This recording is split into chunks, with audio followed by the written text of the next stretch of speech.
So we're still talking about an ANOVA, which is a one-way analysis of variance. That means that we've got one independent variable and one dependent variable. When you're doing an ANOVA, there's always three things that you want to consider: significance, effect size, and power.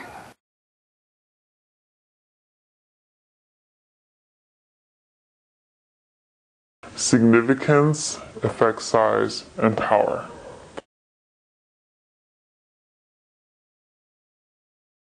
And power, and power, and power, and power, and power.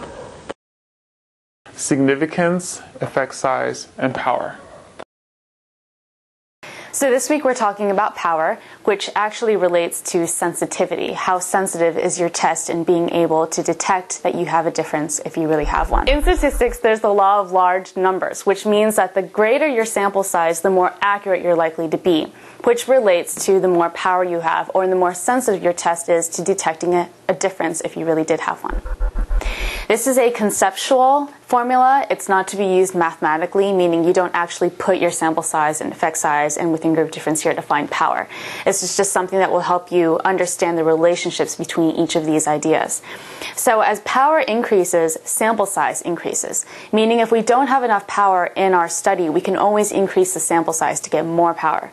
At the same time, as effect size increases, power also increases because they're directly related. Within group difference, which remember is our error term, as that gets smaller, our power will also increase. At the same time, if our within group difference increases, our power will decrease. So there's two different ways to calculate power. This is a phi or phi coefficient. You can find it in these big long tables in the back of your book. But this is what the equation looks like. N refers to the number of subjects in each of your groups, which is 4, not 12, which is the total N.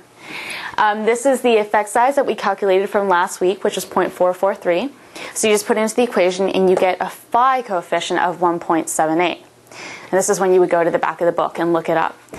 Look it up to see where in the table it goes to which power line. So the table that you use will depend on your degrees of freedom for your numerator, meaning the number of groups that you have minus 1.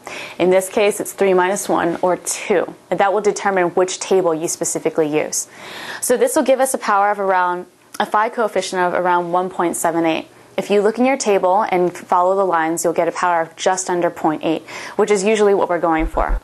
So this phi is also called the non-centrality parameter. Remember, the number that we get here is not the power. You put this into the table to find the actual power level that you need. Another application of power is to calculate what sample size you need to get a certain desired power level. Usually we go for around 0.8. In this instance, you use effect size again, which is what we calculated last week, to be around 0.443. And you use your phi coefficient, which we estimated from the back of the book to be around 1.8. If you put that in the equation, you get around 4.07, which means that we would need around 5 subjects to get a power of 0.8. So these tables are determined based off of your degrees of freedom numerator, which is the number of groups that you have minus 1. In this case, we have 3 groups minus 1, so we're using a degree of freedom numerator, which is 2. According to the non-centrality parameter, or phi, that we calculated to be 1.78, you're going to find that down here. It'll fall somewhere right there. When you move it up, you're going to look for, by conventional standards, where it crosses the 50 power line, which is the 3rd line. Where it crosses that, you're going to move over, and this right here will tell you how much power you have.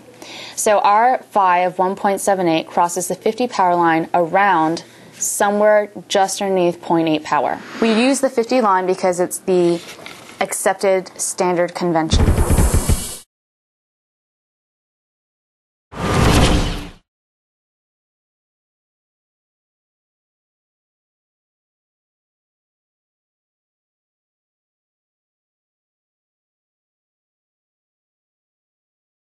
So in statistics, there's the law of large parameters, which means that law of large numbers. Yeah. In statistics, there's the law of large. Damn. Yeah, me too.